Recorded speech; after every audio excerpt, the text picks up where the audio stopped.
Everyone, in just a second, I'm going to be introducing author Amy Poeppel, and I can't wait to talk to her. This is our second interview. The first one we talked about her book Small Admissions, which had come out at the end of 2016. This book, Limelight, comes out May 1st, and hopefully she has a copy of it. I got it on my Kindle because I got an advanced copy. My God, what a great book. I loved Small Admissions, but Amy has outdone herself with this book, and that's what I'm going to tell her as soon as I talk to her. So everyone, here is Amy.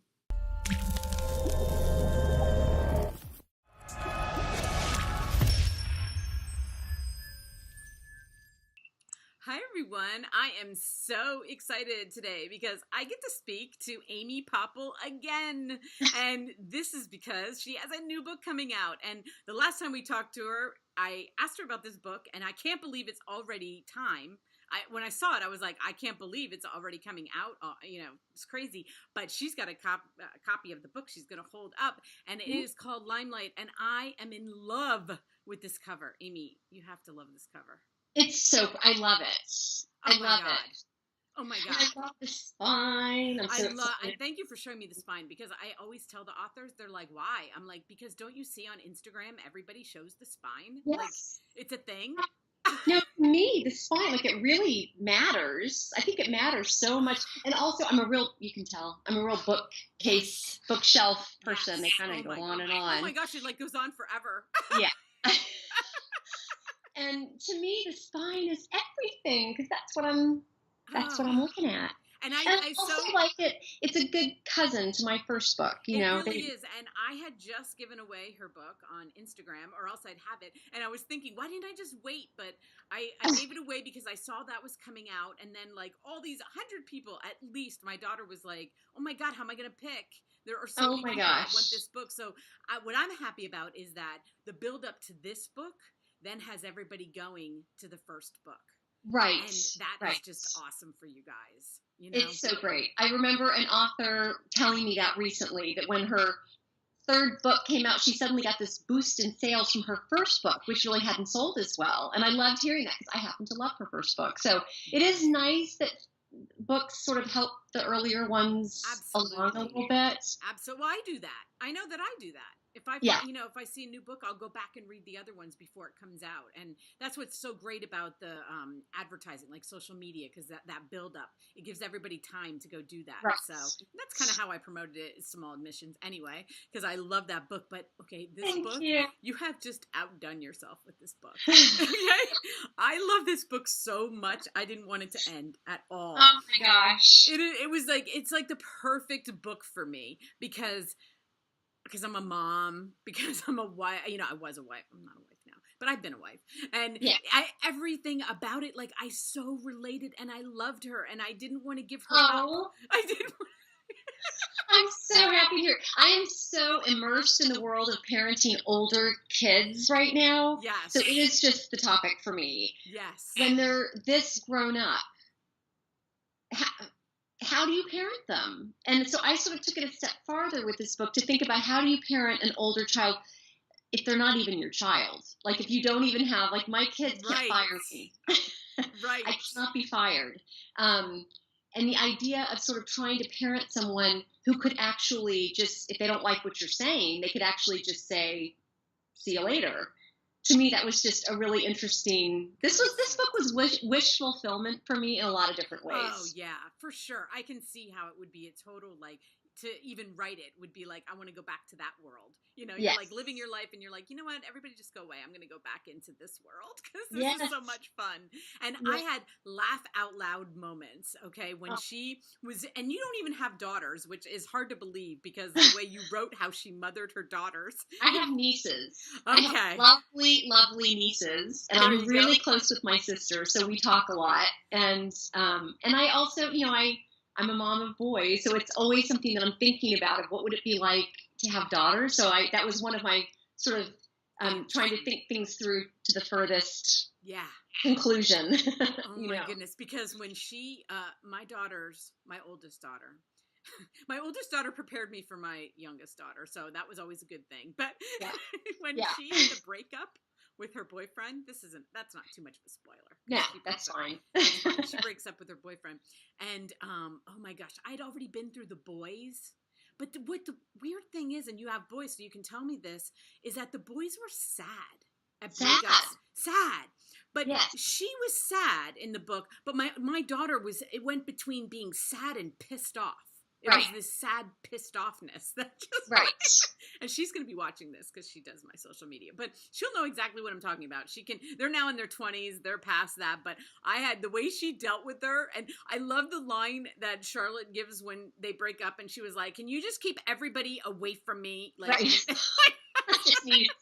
Well, and especially because when you live in an apartment, which was, I did not grow up in apartment living. So a lot of this was new for me. And I would think back to what my teenage years were like.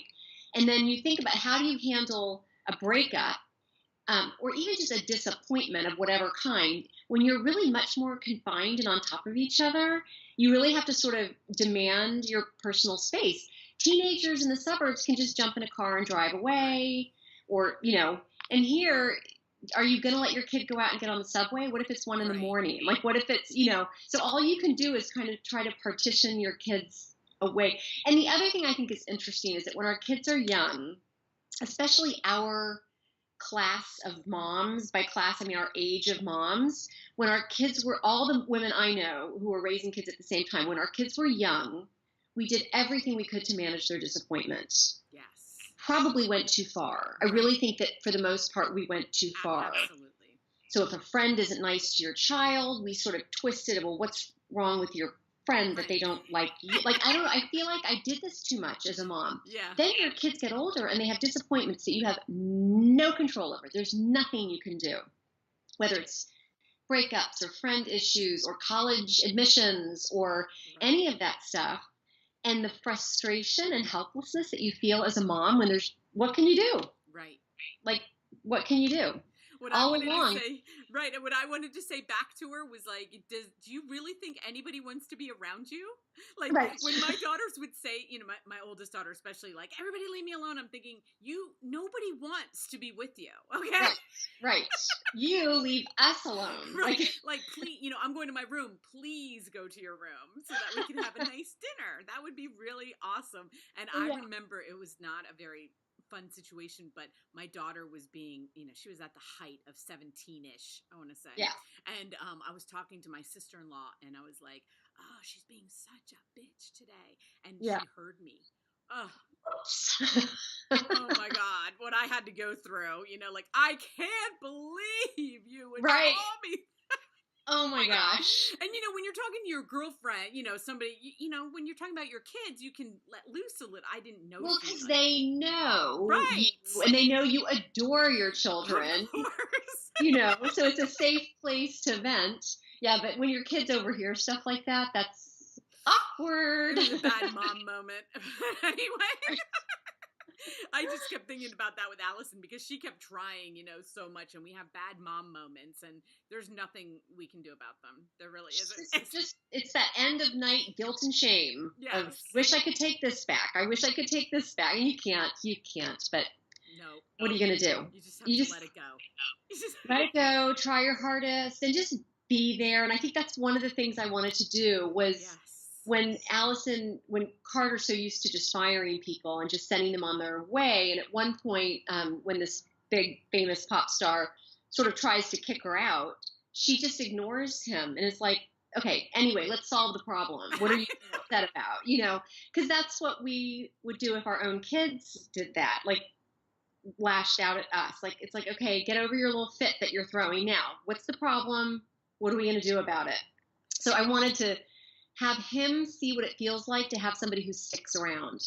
Yeah, and I was thinking, let's not even, Justin Bieber, that's kind of an old thing. I was trying to think of, like, I don't even really know who they're listening to right now. I'm kind of very removed from their music. I hear it in the house. Yes, sure. I don't know names. I could be just, when how she was treating him, and he kept thinking, but you don't know who I am. And she's like, I don't really know. No, I don't know. Like, I can't say right.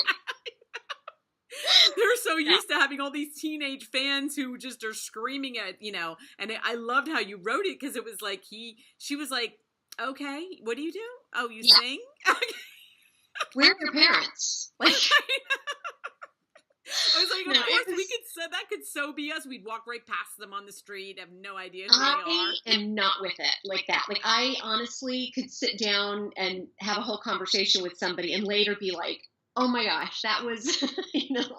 I don't tend to have a good star recognition that way. Right, Sometimes I'll see someone, I'll be like, "Who is that?" Because I live in New York, so I will actually right. see people sometimes, and it will be 3 days later of like searching IMBD or something, like trying to figure out where do I know this person from, and it'll pop into my head finally. Like, I love that this was set in New York City because I'm here. I'm 2 hours away, not yeah, that far. So I go no, up there, dinner, shows. I'm very right, familiar, but I've never lived there. And so right, through your book, I loved living, and I was like, I don't know, I love the details of the living there. yeah, Because I was like, oh, I wonder, because I always used to wonder, what would it be like to live there? right, What would it be like to not then drive home after a show? Like, right, yeah.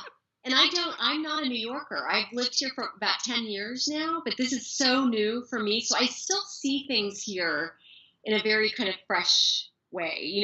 I'm not, these are not things that I just sort of um, walk, like, I don't walk past these things without noticing them because they're still, I mean, 10 years later, it's still new for me. wow.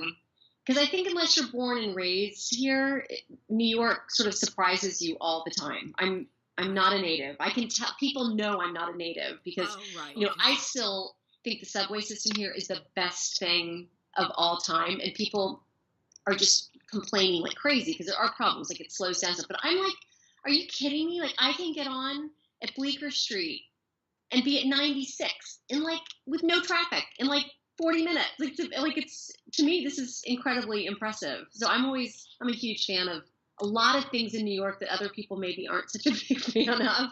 I always But love I love how the I've had subway. two complete meltdowns in the subway in New York City that I've cried.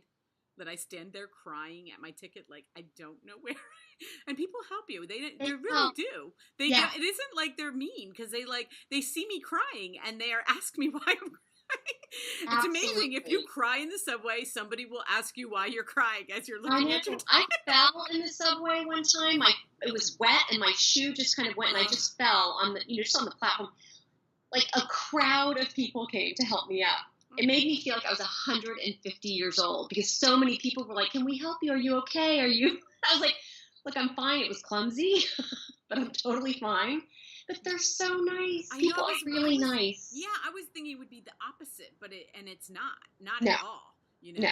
So and then the school system, like in this book, I have heard, I've heard things, but I was thinking, I'm in a rural Pennsylvania.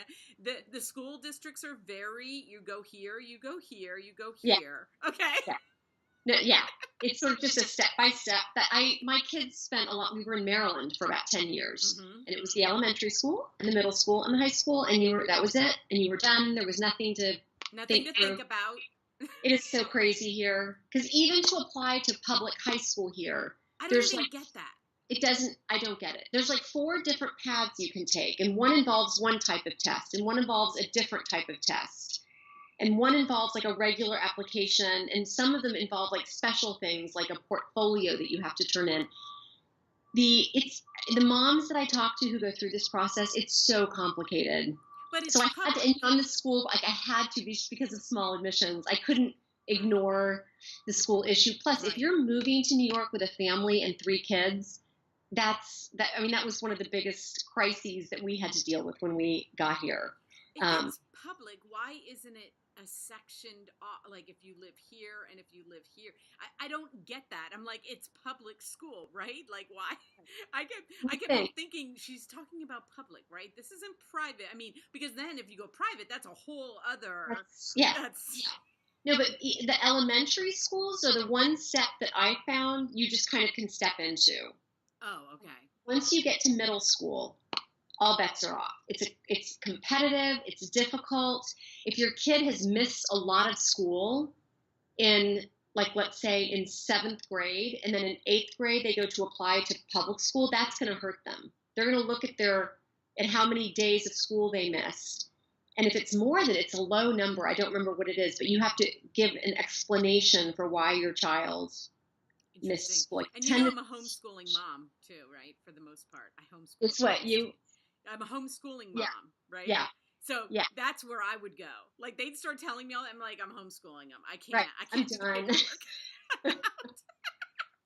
I know it's really complicated, and I just thought it would be interesting also because my pop star Carter would have gone through such a different process in sort of not going to school at all, pretty much just having tutors and kind of getting through. So I wanted this conflict of a very brainy Yeah, daughter right. who would really I wanted them to be quite different, and I wanted there to be a little bit of a question of what of would they find each other Right. interesting. I won't let Yeah. any of that Yeah. come out at the end, but Right. I'll keep that one to myself. But I wanted that question to be there because I don't know any mom who wouldn't sort of wonder, or is this going to be a thing or not? Um, and the other thing that I really thought about a lot when I was writing this, I don't know if you know that Lindsay Lohan did a big show in the West End in London. She did David Mamet's Speed the Plow. No. And it was when she was in one of her, I mean, I don't know how much Lindsay has come out of sort of difficult Yeah. phases, Right. but she was in one of her difficult phases. And I just remember hearing that and knowing what's expected of actors to do a show. They do 8 shows a week, right? Tuesday, Wednesday, Thursday, Friday, Saturday, Sunday. Yeah, and 8 or 9 shows a week. Right. How would Lindsay Lohan memorize the lines, take direction? There are union rules like that really do regulate showing up for rehearsal on time, and plus there's just the energy of the cast and how important it is for everyone to respect each other and see each other as an ensemble, as equals. Like there's no sort of, even if there's a star, you want to at least have the appearance that everyone is sort of respecting each other as equal cast members, Yeah. and it was fascinating to me. And then there was one time when she sent out a message. I don't know if she Instagrammed or tweeted, or I don't know what she did, where she said, sorry guys, sorry fans, I'm missing my shows today, but I'll be back tomorrow. Where that's when you get to the theater and there's a little piece of paper that says the Right. part of Lindsay Lohan will be played by so, which often it's fine. Like usually the understudies are spectacularly good. Right. But if you're going to see Lindsay Lohan, if you're going to see Bette Midler, it can be You're a little sad. a little sad. So all I know is that in the articles that I read about this, she showed up for the evening performance. So she had said to her fans that she would miss the matinee and the evening performance. She made the evening performance. Why? Who got her there? Who talked to her? What made her change her mind? And I just could not let that go. I kept thinking, like, would it have been, a personal assistant? Would it have been the director, the producer? Who would have stepped in and said to her, get your butt to the theater. You have a job. This is a job. Get there. So questions like that just have always really intrigued me. So yeah, I just decided to play with it a little bit. And you know what? It made me want to be a personal assistant. I think it was perfect because as a mom, are we not the best personal assistants? We are the best. We are so qualified. That's why I said, I thought we feel so much as moms that the stuff that we do day to day, doesn't translate to a job. And I thought it does. Who could be better qualified than someone who's been wrangling kids to their dentist appointments and to their soccer practices and to school and dealing with the homework and all the stuff that we do? I thought, what if it turned out that those skills made her perfect for this job? Yeah. And it did. How fun would that be? I've always had this little fantasy that if I could just have had Britney Spears alone, like if I could have been an influence in her life, she would have listened to me, which of course is hilarious. Because I know. And I'm sure her mom is like, yeah, right. You try to be a mom to her. That's right. I always thought, if I had been there when she did that interview with Matt Lauer or whoever it was, when she chewed gum through the whole interview, I would have been like, Brittany, psst, like gum. You're not chewing gum on national TV. No. But Well, you you know just, I her don't know. dad is still in charge of her. I just saw an article on her. Her dad is Yeah, still in charge of her. yeah, And she's in her 30s. I Okay? know. And does he control her finances Yep, too? everything. Yeah. Because she needs, it's almost like that because they're child stars, they don't grow up. It's like they Right. always stay a teenager. Yeah. You know, and even though she's doing way better, obviously, like with drugs and Clearly. Yeah. alcohol and stuff like that, she's doing better. But it's like that with him, it was the same thing. It's like he with no direction. You know, they're just children, Or and with bad direction, or with bad direction, right? They're which just is, children. even worse. If you end up with a manager or a personal assistant who gives you bad advice or who really sort of encourages some of your worst instincts or impulses, or lets you have a swig of tequila at for breakfast, like Right. And if you watch Britney Spears' first video, she was young. She was like really, and they so young. put her She was out such a there baby. as a sex symbol that Yeah. men were, so we may have decided that, the money wasn't worth that so much, selling your daughter off to, Right. Right. And Yeah. that's No, how, I think it's so interesting because they are professionals. They have skills, like no one can deny. They have great skills, and there might be some luck thrown in, but for the most part, these are incredibly talented, personable, at least from afar, interesting, intriguing people. But I think they need some anchoring. So I wanted to find somebody who could be a really terrific anchor, and I didn't want to make it corny. Right. I didn't want to make it too unrealistic.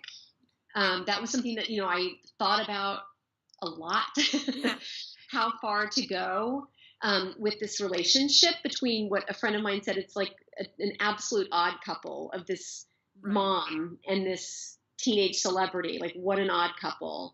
And so I had to be very, very careful and very restrained, I felt, to keep it, within reason and yet still satisfying. Yeah. That was a hard line for me to walk. Satisfying, but not corny, Well, I just love your sense of humor in your characters. I mean, that's Thank what you. I love. I mean, the sense of humor that you gave her. I mean, and same with Small Admissions. It's your sense of humor with these women that I'm like, I would think just like them, And when you did this scene, this is in the beginning of, she goes to buy these wine glasses, okay? Right? Because I went to, and they end up being like $800 for 10 of them. I was in New York City. I had like time to kill before dinner, right? And I saw a chocolate store, and I'm like obsessed with chocolate. Yeah. So it was like Godiva or something, So I'm like, I go in there and I buy a box, I'm thinking, how much can a box of chocolate really be? Right. $20. Okay, I'll spend $20. It was like $60. I don't know. Right. But you're too embarrassed to be, so you're just like, oh, it's $60. Oh, yeah. Great. Wrap them up. How many pieces of chocolate are in there? And that's what she was thinking with those I did that once.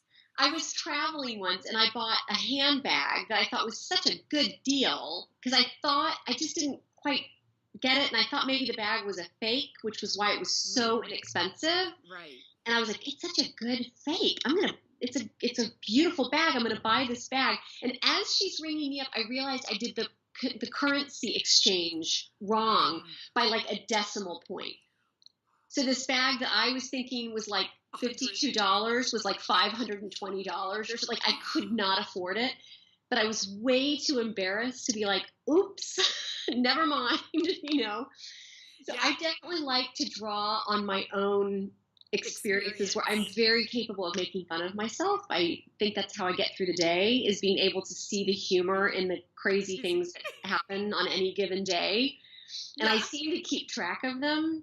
Yeah, and you were so right because, like she's wrapping up those wine glasses. That's what they do with the chocolate. It wasn't just about buying. I mean, she like wrapped it. She like, so at that point you're just like, I'm paying $60 for chocolate. That's what's happening. It better be good. It better be. There's got to be a reason. Okay, so I loved your first line. I always try to pick like quotes and first lines, and you, of course, you have so many good quotes, and we'll talk about the songs in a minute. But I love this first line as a mom, because this has kind of brought me into the story. And it says, "Our first morning in New York City, before anyone else in the family had shown signs of life, I was up." Why is that? Why? I've moved a lot, okay? Especially when my kids were growing up, and that next morning of like being in the house, Yeah. we are the ones that are walking around like, oh my Like, where is everything? How am I going to make this a home? god! And Like, who how am said I going this to was a settle good in? idea? Yeah. Yeah. And it's true because so much of the day with kids, you're just surrounded. But I sort of wanted to capture that one little moment in the morning when you are, in fact, at time. I ended up usually being the last one up. I'm not a morning person. Are you a morning person? I mentioned this in the book too. I think that being a morning person is one of the best skills you can have as a parent, if you can call that a skill. Traits. It's one of the best traits you can have as a person. Because believe me, the kids are up. Like they're gonna. Yeah. But then they sort of hit this older age. They sort of, when they get to kind of like middle school, middle school and high school, when they don't wake up, and you sort of get the mornings back. Right. It's kind of nice. Yeah. Yeah, Yeah. well, I was always the one up, and even still, like with my sons, and I'm irritated. I'm an irritating morning person because I'm like, "Good morning, You're how sunny. are you? Would you like peanut butter and jelly for lunch?" Or would you? But they just look at me like, "Oh, God, is she still talking?" Yeah, I can't think about lunch right now. It's 6:30 in the morning. The kids have to get up so early too. Yeah, it's they do. Crazy. My son that's in high school, I'll be like, "So what do you have going today?" And he'll be like, "Mom, I have tests." Okay, that's what's going on. I'm like, okay, tests well. all day long. It's a lot of pressure. Oh, well, okay. Well, I always feel like I can at least send them off with a smile. Have a great day. You're going to do awesome. You're the best. Telling you, if I could change one thing about myself, I think I would choose to be a morning person. Yeah, I am. I feel hungover every single day, no matter what time you go to bed, right? Of what I did the night before. It just takes my brain so long to kind of come to life. And, it doesn't matter if I go to bed early or late, and it's very hard for me to go to bed early. I'm the kind of person, it's hard for me to shut it down at night. That's what I said. It doesn't matter what time you go to bed. And for me, I could go to bed at 1:00 in the morning and be up at 6 and be like, okay. Lucky. You're so lucky. So we talked a little bit about the songs now, because I'd gotten an edition that had all of these quotes of lyrics, and I was like so impressed. I'm like, wow, Amy is like the richest person ever. She is like, she has connections that, right. God coming down, God coming down, shining light on Amy, because she's got all these, because I've heard how difficult it is to get song lyrics. I don't know if it is that way about every kind of quote. No. Why? So you tell us why song lyrics. Okay, so it's so interesting to me. I now feel like I have a PhD in copyright. I have learned so much about this. When I wrote Small Admissions, I used a tiny, tiny poem that was written by Margaret Atwood. Yes. Just a handful of words, literally. It's maybe a 20-word clip. But it's 100% of the poem. It's her entire poem. The percentage matters. Oh. So the point being that I needed to ask Margaret Atwood for permission to use this poem, because even though it was just a handful of words, it was the whole poem. Okay. It's just a tiny poem that she wrote. Okay. So she was lovely. I never talked to her directly, but I talked to Margaret Atwood's agent, who said, absolutely, what is the context? You have to sort of explain why you're using it. And I gave a few pages of text and explained where it fit in. They were like, wonderful. I paid $0.00 to use that poem. She's of course acknowledged not only where the poem is in the book, but also, of course, in the copyright information at the beginning. Easy peasy. Like it was a bit of paperwork, but it was pretty easy to do. There was another quote that I used in Small Admissions where I didn't have to get permission because the percentage of the quote was so small.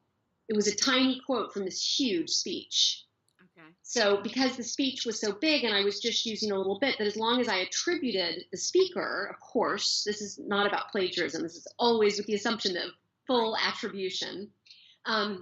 I did not have to get permission for that. Okay, now pop lyrics. Pop lyrics are insane. You always have to have permission. So there's no sense in trying to calculate a percentage. You must get permission, period. Each pop song can have up to 12 writers who own a piece of that pop song.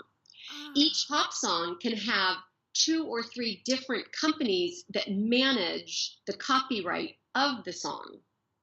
So it's really complicated. And I knew it was going to be pricey. I have 8 sections in this book, and I wanted to use 8 pop lyrics. I cut it down to 2, and I had to splurge to even keep the 2. But the price of it and the paperwork actually did become manageable. And if I had been willing to shell out, really, and I'm not joking, tens of thousands of dollars, I could have used all 8 of them. But the price for me was prohibitive, and I didn't feel that it was so impactful in the book that it was essential. And it was sort of a heartbreaking moment for me where I realized, okay, I'm going to have to cut. I'm willing to pay for 2 of these. I'm going to have to cut 6. And then I just did that thing that we grown-ups do, where I said, you know what, this is going to be better. Mm-hmm. And I'm going to really think about each section of the book, and really, what is that section accomplishing? Like, where is it taking the story? And what is the, not just, don't limit myself to pop lyrics, in the entire universe, what is the best little piece of text that I could use that would really sort of send the message that I want to send? So I did that. I got permission for the ones I used, even though I probably didn't need to, because again, of that percentage thing. I just like to get permission if I can. If I find out that there's a quote in the beginning of the book that it's David Bowie, but it's from an interview. Right. An interview is part of a book, and the book was written by a man who's a professor at Penn who happens to live in New York. So I tracked him down, got in touch with him. This is the book. This is what it's about. I'd love to use this David Bowie quote that you have control of, because it's within a book that you published. And he wrote back, oh, sure, that'd be great. Thanks. Like, nothing. Sure, you're welcome to use it. I'd love a copy of the book. Like, he was lovely. Well, so it just depends. It depends on what you're trying to accomplish. I would steer anyone away from using pop lyrics again now that I've been through this, even though they're fun. I love them. I loved the ones that I picked. But if a writer is determined to use them, buckle up and get ready for a complicated, expensive process. What about songs, old songs? There's a date. Public domain starts at, I'm not going to tell you what the date is because I don't want to get it wrong. Okay. There's a date at which, and it might be in the 30s or something, that anything before that, if it's published material, it's considered public domain, and you can use it. You would still attribute it, of course, to wherever the song was. But if you choose things before that date, and then the other thing to think of is this proportion. It doesn't apply to pop lyrics, but any other quotations that you want to use. And the proportion, I hope this isn't boring. I find it kind of fascinating. No, I'm fascinated because I'm like, it's making my brain go. I'm like, okay, so how can you work that, So it's kind of 2 different things. It's the proportion of the thing that you're quoting, but it's also how much does it impact the work that you've written? Does it define it somehow? And generally speaking, like the quotes, I have a wonderful quote from Sarah Ruhl that I put in instead that I just love. It's fantastic. It's better than the one I originally had, so I feel really, really good about that. But it's a book of essays. I think it's called 100 Essays I Don't Have Time to Write, which I think is so funny. And it's a quote about motherhood, and it's lovely. So I saw an author do something tricky. And I think that's probably why, because I was thinking, he said something like, as it says in a Beatles song, like you can't always, I don't know, like as it says in a, like, I don't know. And then I was like, oh, is that a way of getting around the... Right. I wonder if it's more sort of, as opposed to what I was doing, which was putting a piece of lyrics, like this was in quote. The text, right? Where it said as in a a Beatles song, blah blah blah. But it wasn't in quotes, and it wasn't in, because he kind of generalized. I don't know, changed it up, and I was like, oh well, that's an interesting way to do it. Maybe maybe it wasn't, maybe no copyright laws were involved in that. Very, very likely. It's very possible that depending on the usage, that would make a difference. That's very Right. possible. Right. I just know that I got permission. I could have used all 8, but I was like, I could also put one of my children through college. I could also not get another part-time job. I could just, Right. It just got too complicated. So, and you know what? It's funny. I really, really feel that I'm happier with the way it is now because it's a bigger variety that I Right. have now. So I Right. kept Britney Spears. Britney's still in there. Awesome. And I kept, what was the other one that I Justin kept? I'm Bieber? blanking now. No, didn't. I have a lot of quotes from plays that are really fantastic. A lot of quotes from actors that are really terrific. So I'm really happy with how it turned out. But that was sort of a little bit of a bump in my road. I can't wait to see the new edition to get the hardcover. But what are you doing now? Because we talked about, like I said, it was so interesting because we talked about it, and here it is. And I'm like, okay, so what is she doing now? You've got to be I am hard at work. I am about halfway through the next book, which is very much, everybody says stay in your lane when you're writing. Like, you have to stay in your lane. I do like humor. I do like good female characters. I like seeing the humor in sort of the everyday life stuff that we women sort of go through. So the next book I would say is definitely staying in my lane. It does not have the title yet, but it's about it's going to be sort of a New York and weekend house story.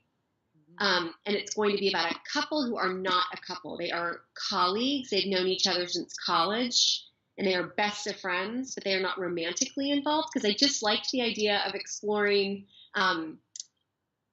what kind of complications can arise when you're in a relationship with someone that is strictly platonic, but you're male, female, and jealousies can still ensue if you're both uninvolved. You know what book you should read?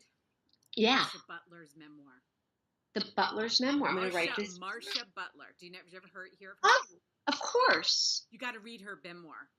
And it's called The Skin Above My Knees. I know that memoir. I have not read it, but I know it, and I know Marsha. And I just saw her at a wonderful storytelling event the other night. Yes.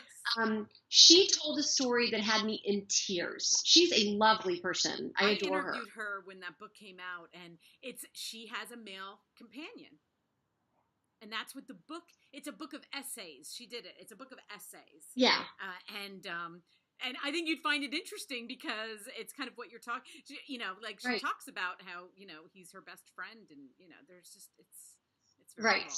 But anyway, but I love her.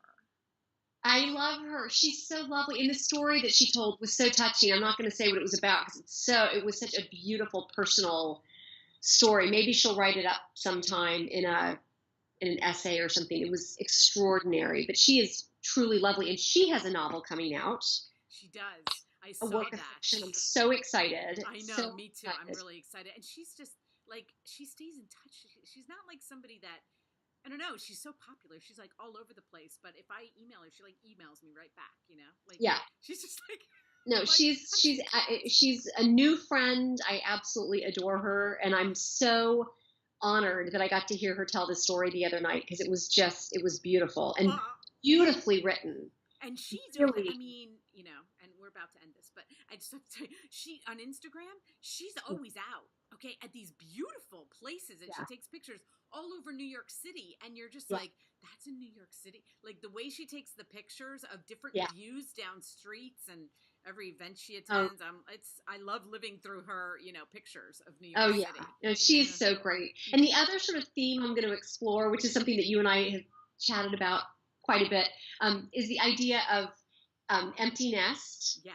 And when the empty nest kind of turns itself back in the other direction and an empty house starts to kind of fill up again for various reasons. And so I'm sort of exploring that too. And it's sort of set with the backdrop of a chamber group.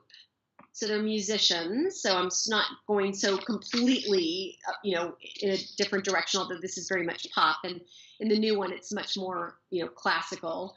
But I just liked the idea of the relationship that these two people would have, having worked together and having performed together for years and years and years, as a lot of things start to complicate their lives. Um, so stay Right. tuned.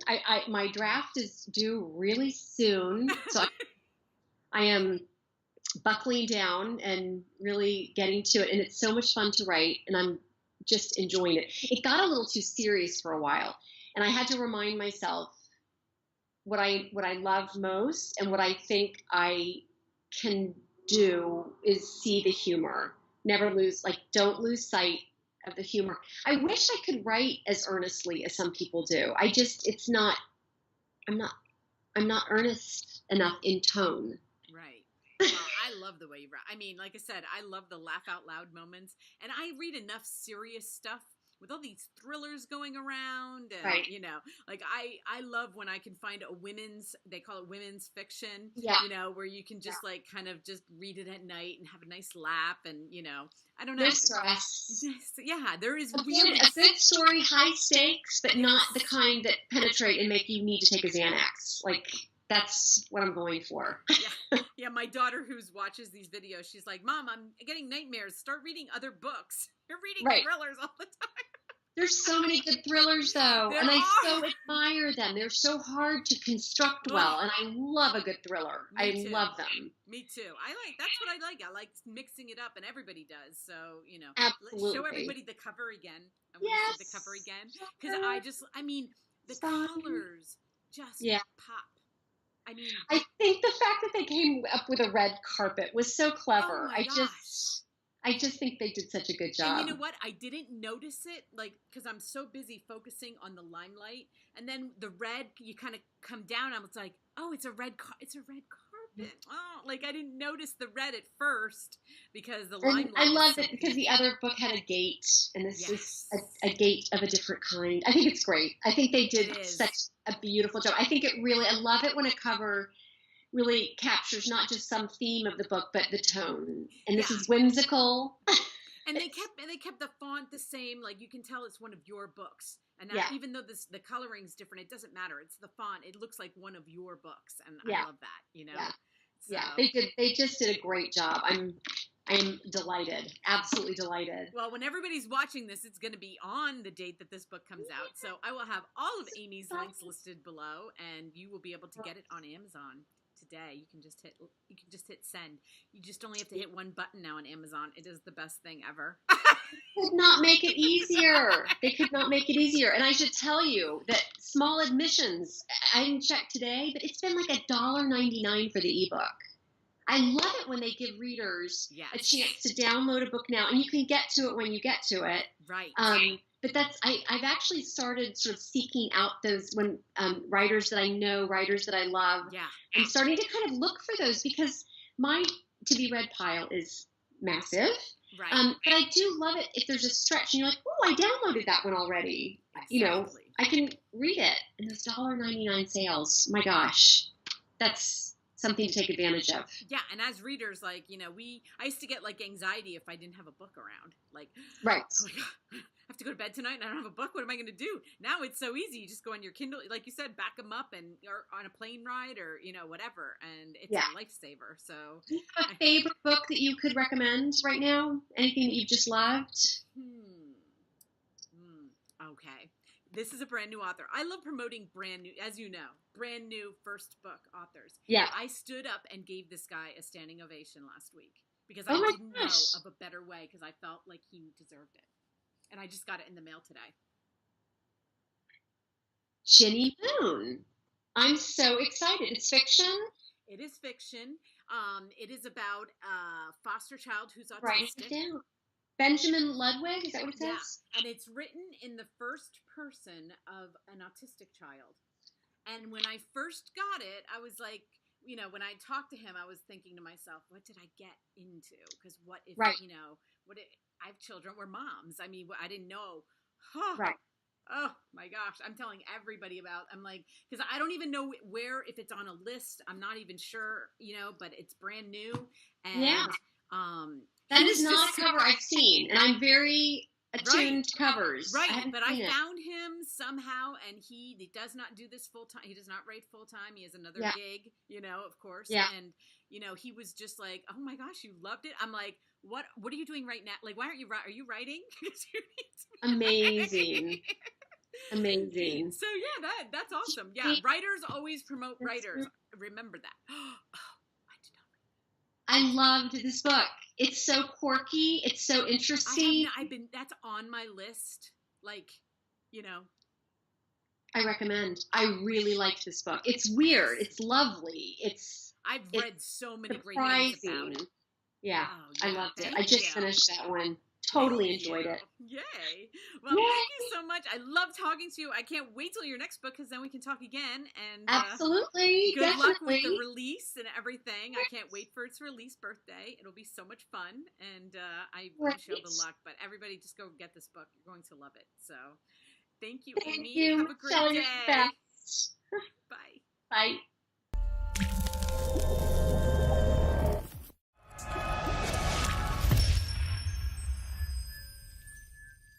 You made it this far. You have listened to Amy and I talk for almost 40 minutes.